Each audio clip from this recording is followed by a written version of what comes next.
I grew up in a modest middle-class family in suburban Chicago. Life was pretty predictable back then. My father dedicated 27 years to the police force before he retired, and my mother, Nora, continues to work as an office manager at Lincoln Elementary. They did their best to provide for us, and although we weren't rich, I never felt we lacked anything important. I'm Hazel, though I was known by that name until I got married and became Hazel Reynolds. After earning a degree in accounting from college, I secured a position at Anderson & Partners, a well-established, mid-sized firm.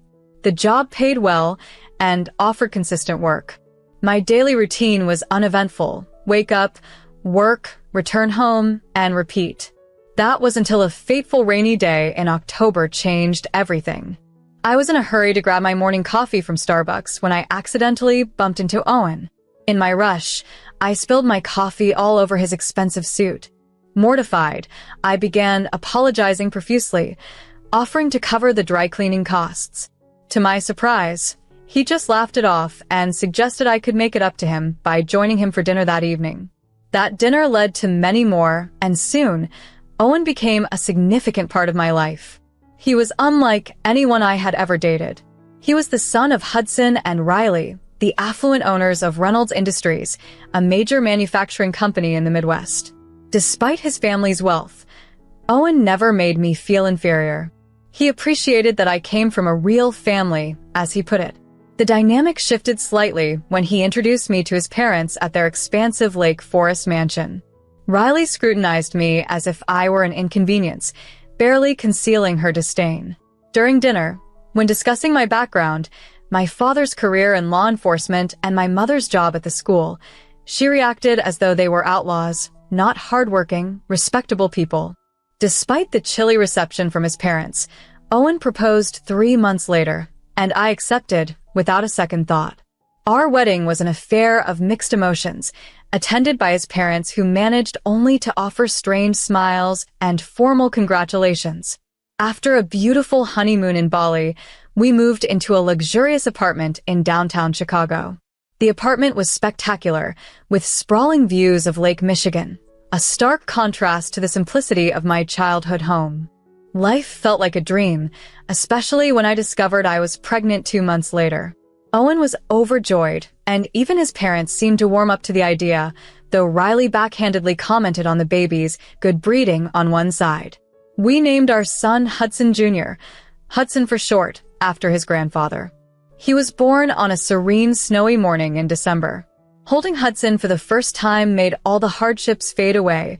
Riley's constant criticisms, the whispers at company parties about how an accountant had snagged the boss's son. All of it paled in comparison to the joy of being Hudson's mother. Those first couple of years were genuinely happy times. Owen embraced fatherhood wholeheartedly, often coming home early to spend time with Hudson and taking us out to the park on weekends. Despite the rocky start and ongoing challenges, those moments made everything worthwhile. Owen was prospering as the deputy chief manager at Reynolds Industries, while I juggled part-time accounting from home, caring for our son Hudson and managing the household. Riley and Hudson, my in-laws, weren't particularly fond of me, but they adored Hudson, lavishing him with pricey gifts and insisting on frequent visits. However, as Hudson approached his 3rd birthday, I noticed a shift. Owen started returning home increasingly late, citing intense work projects as his excuse, claiming they were too complex for me to understand. The man who once hurried home to spend time with his son now barely made it back for bedtime. Then, one windy Thursday, Riley arrived unexpectedly at our doorstep, her designer scarf unaffected by the gusts. "Explain why you missed the company's annual gala last night," she demanded, entering without an invitation. Confused, I replied, "What gala?" She accused me of feigning ignorance about the Reynolds Industries Anniversary Gala, a key event where Owen had told everyone I was unwell. That night, after Riley left, I stayed up waiting for Owen, who didn't return until 12:10 p.m. When I confronted him about the gala, he dismissively remarked that I wouldn't fit in with the sophisticated crowd of executives' wives who could effortlessly chat about art, wine, and vacation homes in the Hamptons. Feeling belittled, I expressed how he should be proud of me as his wife, not ashamed. Owen confessed that while my simplicity was once charming, his current status as a deputy chief manager required a spouse who could blend into more elite circles. I cried myself to sleep, hoping his stress was temporary and that our relationship would mend. But I feared our bond had suffered irreparable damage. The turning point came on a mundane Tuesday evening. Owen had texted that he'd be working late again, and during my usual cleaning, I noticed his laptop left open with his email visible. Driven by a gut feeling, I started reading an email chain between him and Stella, a new marketing executive at Reynolds. The messages revealed a hidden relationship, with mocking references to me as the village idiot and plans for continued liaisons. Heartbroken, I collected evidence of the affair, emails, messages, and photos of trips and gifts that were meant to be business-related. When Owen stumbled in at 6:27 a.m., disheveled and unkempt, I confronted him with the evidence. His reaction was one of mockery. He laughed and stated bluntly that I was never enough compared to Stella's sophistication and allure. This betrayal shattered the remnants of our strained relationship, revealing the depth of deception I had been subjected to. It had been a long while since he'd made an effort to dress well for me. Instead, he busied himself with other pursuits while I devoted myself to raising our son. Over coffee, as casual as if discussing the weather, he laid out his plans. "We'll stay married officially. It's better for my image at work," he declared. Stella was in on this arrangement, and he hinted, with a cruel smirk, that maybe he'd make time for me occasionally, if I was lucky. With my heart pounding and hands trembling, I packed some essentials and gently roused our son, who was soundly sleeping with his teddy bear. "We're going to stay with Grandma and Grandpa for a bit," I whispered. As we readied to leave, he watched from the doorway, taunting, "You'll come back. Where else could you go?" Ignoring his words, I took our son and left, tears streaming down my face as I drove to my parents' home. My mother, clad in her bathrobe, instantly understood the situation from my tear-streaked face and enveloped me in a comforting embrace. 3 days later, Riley, with a smug grin, delivered the divorce papers to my parents' doorstep. "I always knew you weren't good enough for my son," she sneered as she handed me the envelope. But the divorce was just the beginning. Owen was now seeking full custody of our son, with his lawyer painting me as an unfit mother, accusations that couldn't be further from the truth. During the custody hearing, his lawyer depicted me as unstable and jealous, allegations that felt like a slap in the face. Thankfully, I had gathered ample evidence. My lawyer presented emails between Owen and Stella, revealing his infidelity and his disdain towards me.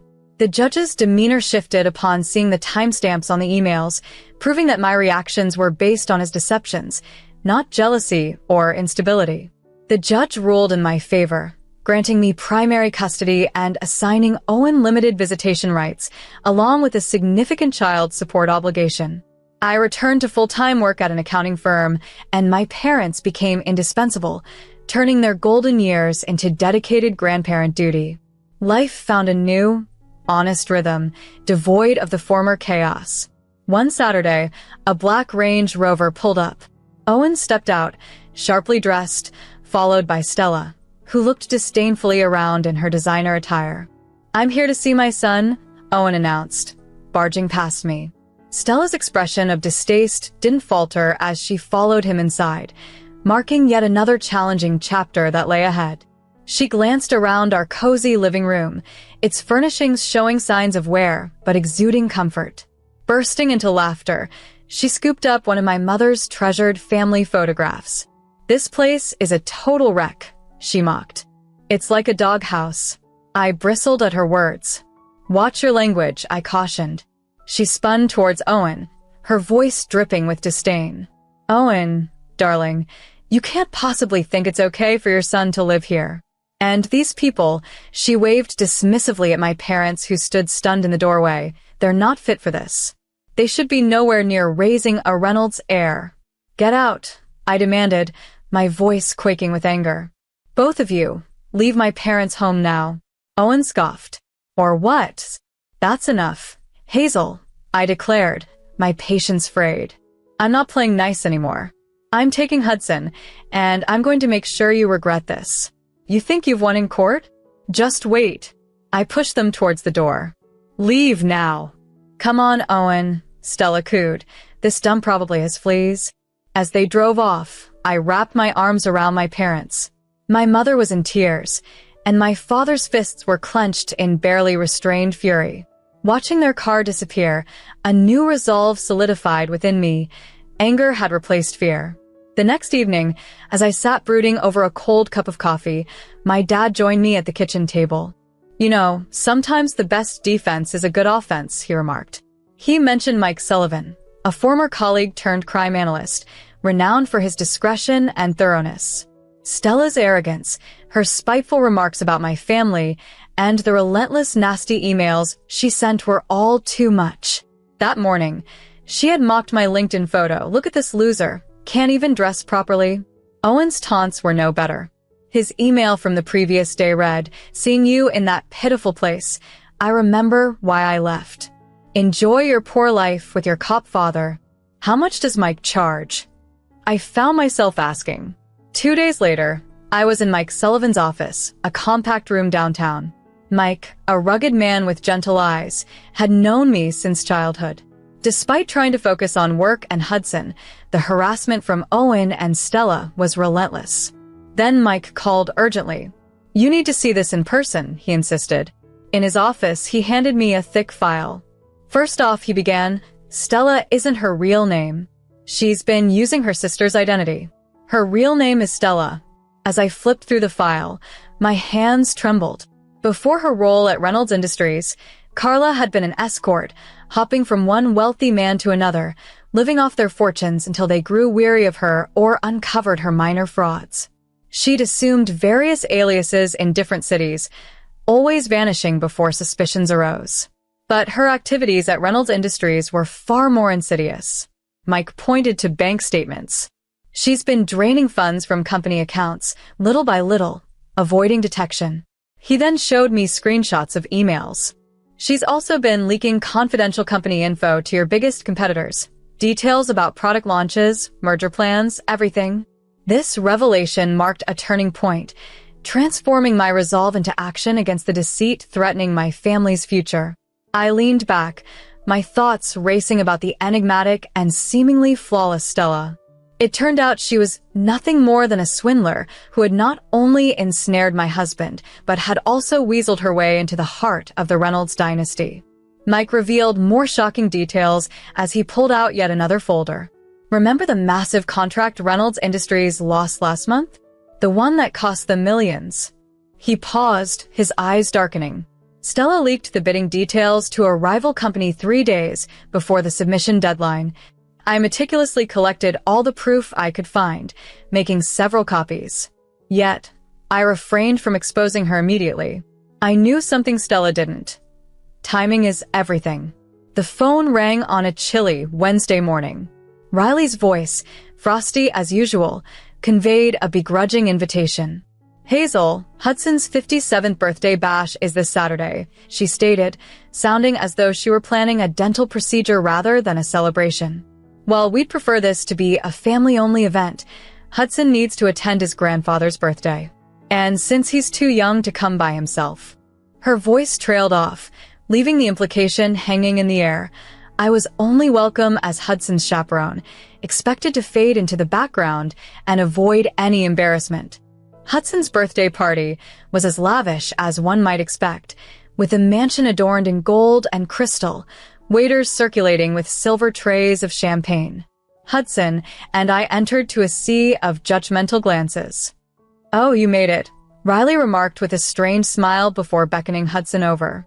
I hovered near the appetizers, watching my son being flaunted like a trophy while the other guests either snubbed me or whispered furtively. Clutching Mike's file in my oversized purse, I waited. Then Owen entered, Stella on his arm, clad in a stunning red Valentino gown with diamonds sparkling at her ears. "Everyone," Owen called, tapping his glass for attention. "I have an announcement. This spring, Stella will join the Reynolds family as my wife." Riley immediately embraced her, proclaiming, "Finally, a woman worthy of our name. Harvard educated, from an impeccable family. Hudson glanced my way with disdain. Under their praising eyes, Stella beamed. I'm so honored to be part of such a distinguished family and promise to be the wife Owen deserves. That was my cue. Standing firm, I interrupted. Speaking of what people deserve, I declared, my voice carrying across the room. I have something to disclose about your future, Mrs. Reynolds. Owen shot me a warning look. Don't cause a scene, Hazel. Ignoring him, I presented the first piece of evidence. Tell me, Stella, or should I call you Stella? How's your sister coping after you stole her identity? Stella's face paled. Riley demanded, what is this nonsense? I continued, did she forget to mention that she's been living under her sister's identity? The real Stella is a school teacher in Minnesota. This woman, I pointed at her, is Carla Larson, a former escort and con artist. I continued to uncover more shocking revelations. Bank records revealed that she had been siphoning funds from Reynolds Industries. Then, there were the emails that left no doubt. She had been betraying the company by leaking secrets to Wagner Manufacturing and Collins Corp for months. When Hudson grabbed the documents from me, his face fell. The Wagner deal, the Collins merger, it was you all along. I can explain, Stella stammered, retreating as Owen's expression darkened menacingly. The real Stella, I declared, unable to hide my satisfaction, has a colorful past. 7 cities, 7 wealthy men, 7 scams. And it looks like Reynolds Industries was set to be her next victim. A hush fell over the room as they absorbed the evidence. Owen looked baffled, Riley horrified, and Hudson's anger escalated by the second. Stella's facade cracked, and the once elegant birthday celebration descended into chaos. Hudson, his face reddening with fury, sifted through the damning documents. Get out, he roared at Stella, who was desperately trying to concoct excuses. Leave my house before I call the police. But Hudson, darling, she pleaded, reaching for his arm, these are all lies. I can explain everything. Explain, he thundered, waving the documents at her.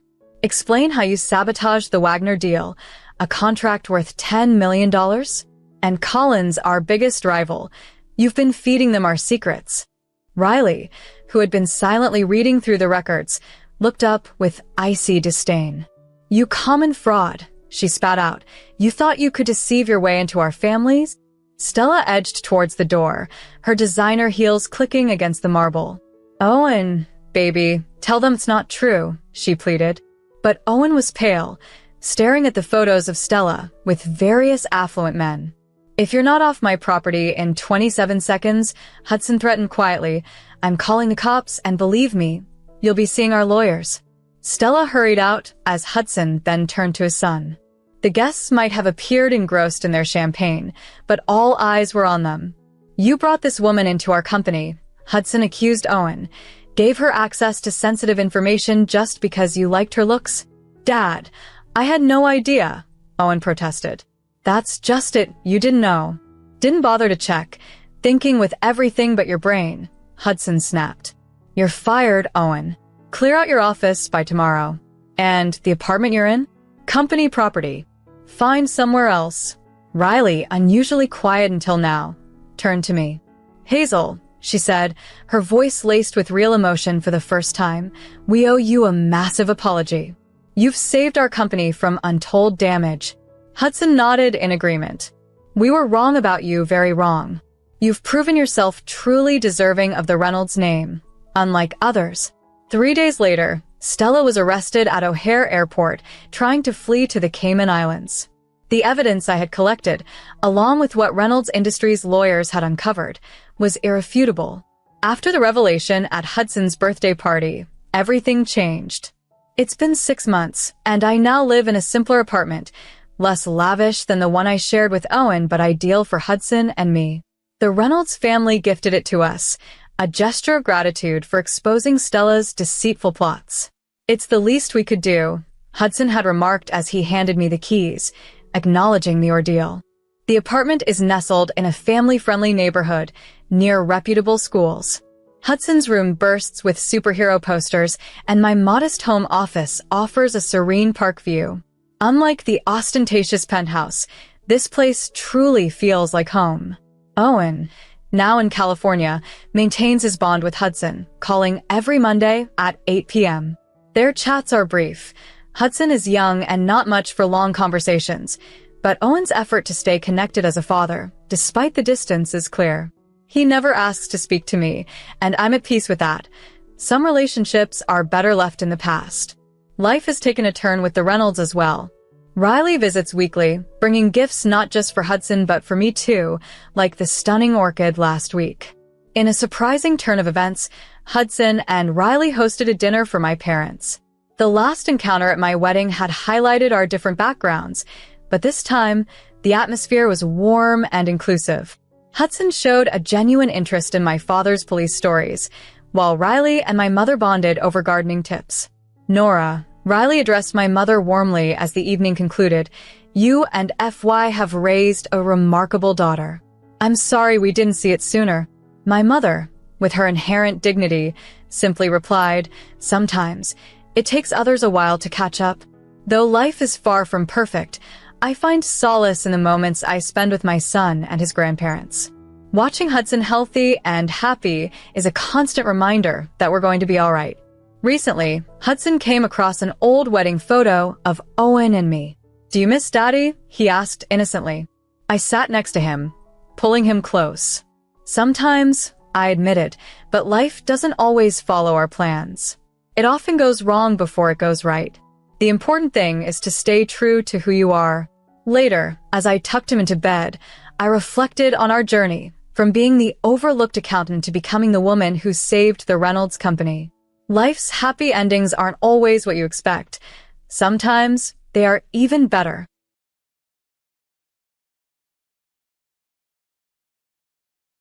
Hello, I'm Susan. The event I'm about to describe happened a few years ago, and I'm glad to say that I was able to distance myself from the people involved. Although I did share many good times with them, the negative experiences proved substantial enough to fracture our relationship.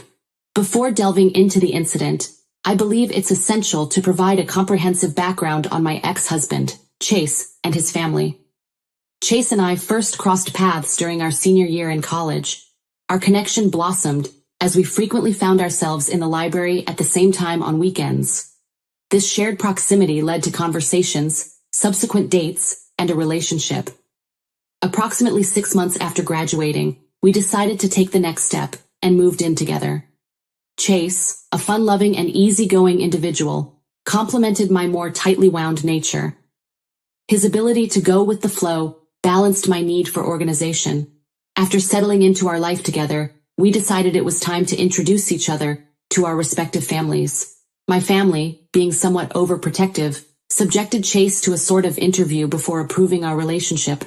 On the other hand, meeting Chase's parents shed light on the origins of his carefree personality. His family had a penchant for playful pranks, considering it a bonding activity.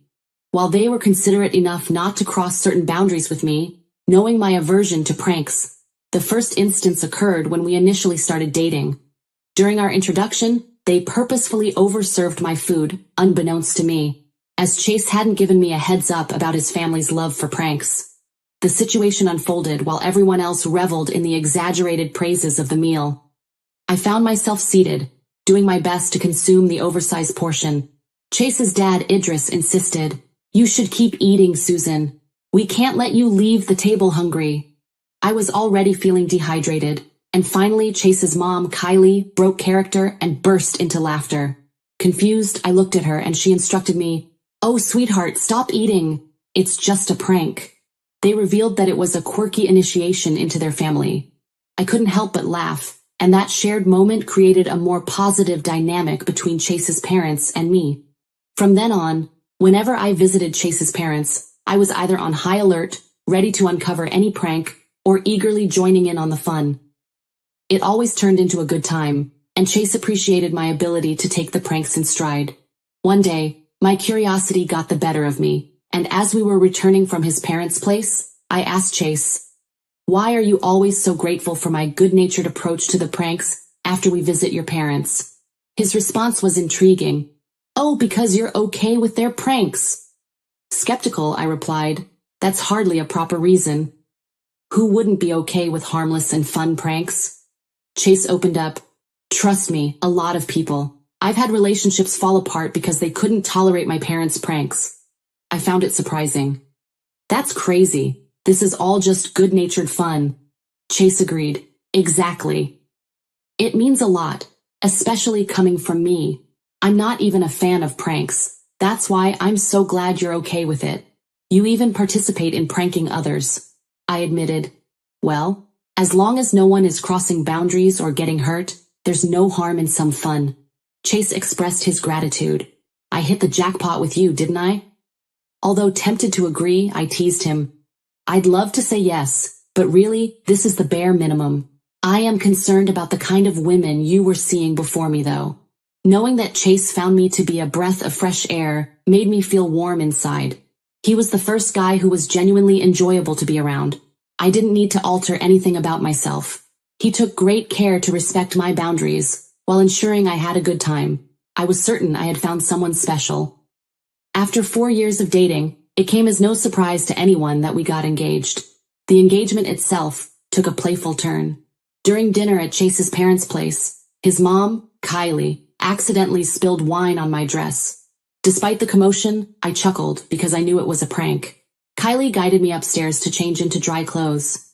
Wearing sweatpants and a hoodie, she explained, "My good clothes are in the wash, unfortunately." I suggested, "What about Idris's clothes?" "They might fit me." She insisted, "No, they'd be too big. Just wear these for now." Not wanting to argue with my boyfriend's mom, I let it go. When I returned downstairs, Idris noticed something in my pocket. "What's that you've got there?" he asked, pointing at my hoodie pocket. Surprised, I reached in and discovered a ring box. At that moment, Chase got down on one knee and proposed. I couldn't help but scream with delight.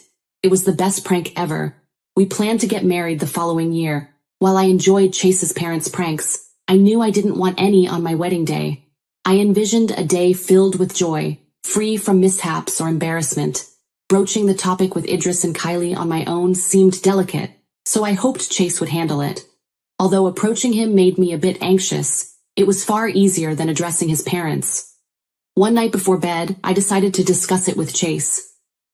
"Hello, I need to discuss something with you, and it's a bit sensitive," I began. "Okay, what is it?" Chase asked. "I want to start by saying I love your family and appreciate how comfortable we are with each other, especially with pranks. While I adore them, I was thinking it might be best if they refrain from pulling any pranks at our wedding," I suggested. "Why not?" Chase asked, frowning. "I just want our wedding to be perfect, you know," I explained. "What's more perfect than everyone laughing together?" he countered. "There are other ways to make people laugh without one of us being pranked. Plus, I think my parents wouldn't be thrilled about it. They're not big fans of pranks. That's why I was hoping you could talk to your family about it," I said, hoping to convince him. "No way, I'm not doing that. They won't even listen to me," Chase replied stubbornly. "Look, I understand it's a big event, and your family wants to express who they are, but it's my wedding too. I'm just asking for a small thing, no pranks for a few hours. It's only one time," I pleaded. "I'm on board with whatever you want, but I won't be the one to tell my parents. You have to do that yourself. I'm already doing you a favor by agreeing to what you want. This is your responsibility now. If you want it, you ask for it," Chase said firmly. I was frustrated with Chase's reaction. I wasn't asking for something unreasonable. I would never have him ask my parents to do something that would upset them. Despite my efforts to get Chase to talk to his parents, he remained stubborn. Feeling upset and with a firm resolve to have no pranks on our big day, I decided to speak directly with his parents. One evening, I invited Kylie and Idris over for dinner and shared my thoughts with them. "I just wanted to discuss something about the wedding," I began nervously. "I know you love pranks, but I prefer there be no pranks at the wedding. It's really important to me." Kylie frowned, and Idris looked at me incredulously. "You're robbing Chase of enjoying a family tradition on his big day," Kylie argued. "I understand it's a tradition for you, but I don't see why it has to be carried out on such a significant occasion," I replied, trying to keep my composure. The atmosphere between Chase's parents and me became tense. Eventually, they agreed that no pranks would be played at the wedding, but the tension lingered. After they left, I breathed a huge sigh of relief, but I noticed Chase becoming distant. Despite my attempts to discuss it with him, he seemed unresponsive. At a certain point, I started questioning my sanity. Was it that big of a deal? Was I being unreasonable? I didn't want to jeopardize our marriage before it even began. Feeling conflicted, I decided to confide in my mom, the most rational person I knew. She had experienced some of Chase's family's pranks without harboring resentment. "Mom, I need your advice," I said when I called her. "Is it wrong not to want pranks at our wedding?" "Why do you feel that way?" my mom asked, curious but calm. "I just want a traditional wedding, and I'm worried the pranks might go too far. Chase is not happy, and I already argued with his parents. They agreed, but things feel off," I admitted. My mom sighed. "You're not wrong for wanting that. Weddings are personal, and you have every right to ask for a prank-free day. Have you tried talking to Chase again?" "I did, but he's distant. I think they're planning something behind my back, something big and embarrassing," I confessed. "Keep trying to talk to him. He'll understand eventually. Just be patient," my mom reassured me. Grateful for her perspective, I regained some clarity and reassured myself that I wasn't going crazy. I heeded her advice, and eventually mustered the courage to have a proper conversation with Chase. Although it took a few days, he began talking to me more openly, though there was still a lingering distance. I accepted that this was probably the best I could hope for, as he likely felt guilty about discontinuing a tradition. Around 3 weeks before the wedding, Chase's behavior took a sudden turn for the better. He started treating me exceptionally well, returning to his cheerful self. "Everything's fine," he reassured me when I voiced my concern. "I've accepted your request." On the day of our wedding, everything proceeded smoothly. The ceremony was beautiful, and emotions ran high. Chase and I both shed tears as I walked down the aisle, creating a truly memorable moment. However, the reception took an unexpected turn. As we approached the cake table, surrounded by guests, I went to cut the cake. Suddenly, Idris grabbed a piece and threw it in our direction, kicking off a full-blown cake-throwing event. Shocked, I stood frozen as Chase and Kylie joined in, while the room fell into uneasy silence. Chase's parents roared with laughter, but I felt humiliated. "Why did you do this?" I asked Chase, tears welling up in my eyes. However, I couldn't bear it, and walked out of the hall. Chase followed, grabbing my hand and asking, "What's wrong?" Frustrated, I couldn't believe he was asking such a question. "I can't believe you're asking me that," I said.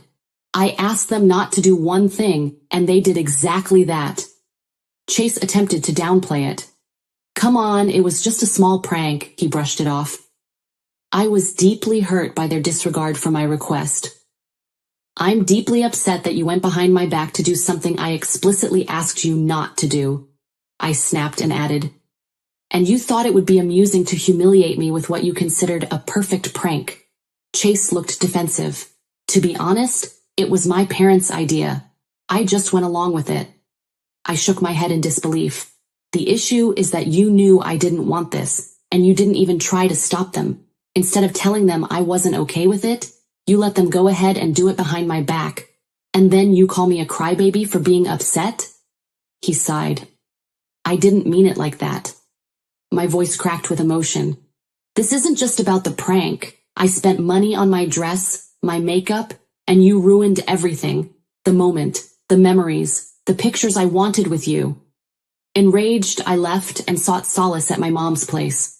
Fortunately, I had access to the spare key under the flower pot, allowing me to retreat, remove my sticky, cake-covered clothes, and take a soothing hot shower. The next few days, Chase still didn't understand the severity of what he had done. I avoided him and his parents. My mother comforted me, and soon I learned the wedding party had taken a downturn after the prank. Guests had expressed disapproval, and Chase's parents faced backlash. Despite that, Chase wouldn't stop trying to apologize. After a week of silence, I finally gave in.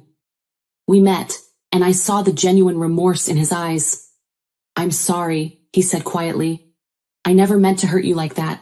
I promise nothing like this will ever happen again."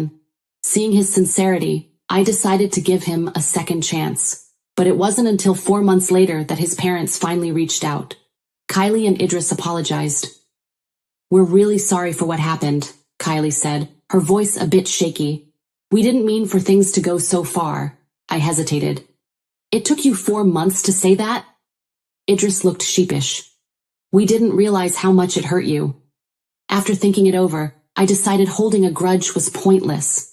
When they made genuine efforts to repair the relationship, hosting dinners, and, importantly, refraining from pranks, I cautiously forgave them.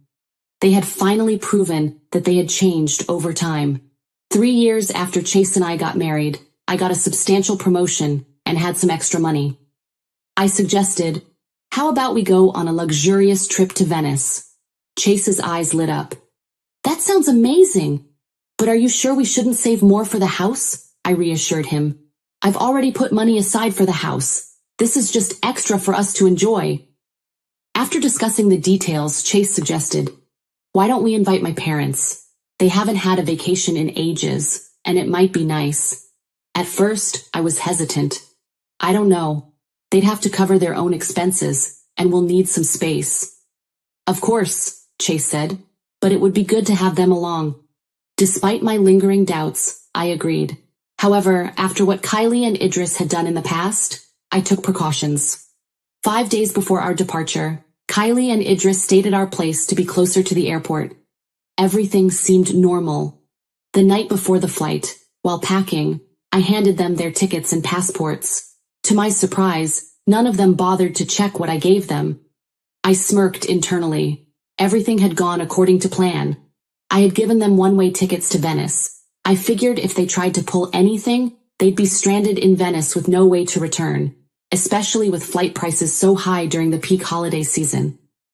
I went to bed that night feeling excited for the trip, but when I woke up, something was off. Chase was gone.